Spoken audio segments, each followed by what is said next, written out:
வணக்கம் big Boss season 8 இன்றைக்கி 24/7 live. அப்படி அதில் பார்த்தீங்கன்னா தீபக்கோட லவ் ஸ்டோரி அவர் சொல்லிக்கிட்டு இருக்காரு. சொல்லும்போது செம்ம க்யூட்டாக இருந்துச்சுங்க.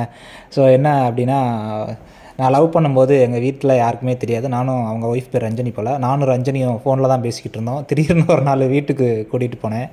ஸோ கூட்டிகிட்டு போய் எங்கள் அம்மா, "வாம்மா, யார்ரா அவன் ஃப்ரெண்டா?" அப்படின்னு கேட்டாங்க. ஆமாம் அப்படி சொல்லி அவங்க சோபாவில் உட்கார வச்சுருந்தேன். ஸோ அதுக்கப்புறம் எங்கள் அம்மாட்ட சொன்னேன் நான், "அம்மா, இவ்வளோ தான் ரஞ்சினி, நல்லா இருக்காளா பார்த்துக்கோ, இவ்வளோ தான் நான் கல்யாணம் பண்ணிக்கிற போகிறேன்" அப்படின்னு சொல்லிவிட்டு, "என்னடா இப்படி சொல்கிற திடீர்னு?" அப்படின்னு. ஏன்னா அவங்களுக்கே தெரியாதுல்ல ஃபஸ்ட்டு. So surprise.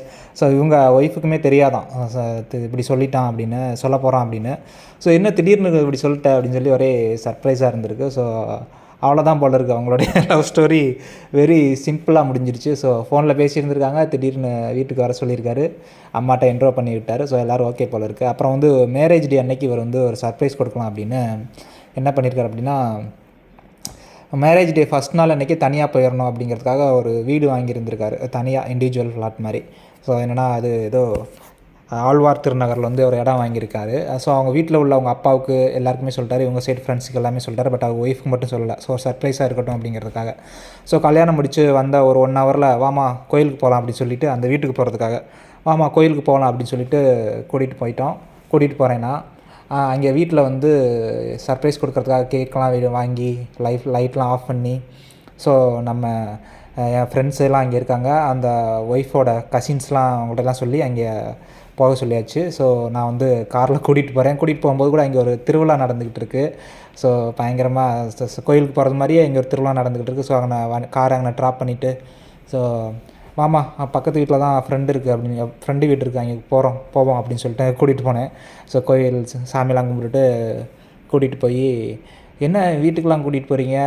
அதான் ஃப்ரெண்டு வீடு இருக்குமாவா, போகலாம்" அப்படின்னு சொல்லிட்டு அங்கே கூட்டிகிட்டு போனதுக்கப்புறம் அவங்களுக்கு ஒரு கீ என்னென்னா, நான் காரில் ஹார்ன் அடித்தேன்னா அவங்க திறப்பாங்க கதவை திறக்கிற மாதிரி. பட் காரை அங்கே ட்ராப் பண்ணதுனால போய் ஹாலிங் பெல் அடித்தோம். ஹாலிங் பெல் அடித்தோடனே அவங்க வந்து கதவை திறந்து திடீர்னு லைட்லாம் போட்டு அப்படியே சர்ப்ரைஸ் கொடுத்தோன்னா, ஒரே அவங்க ஒய்ஃப் வந்து ரொம்ப அப்படியே சர்ப்ரைஸில் மூழ்கி அப்படியே தண்ணிலாம் வந்து பயங்கரமாக அழுதாங்களாம். ஸோ அதுதான் அவர் வந்து ஃபஸ்ட்டு அவங்க ஒய்ஃபுக்கு கொடுத்த சர்ப்ரைஸும் அதுதான், லாஸ்ட்டாகவும் அந்த சர்ப்ரைஸ் தான் கொடுத்தாங்களாம்.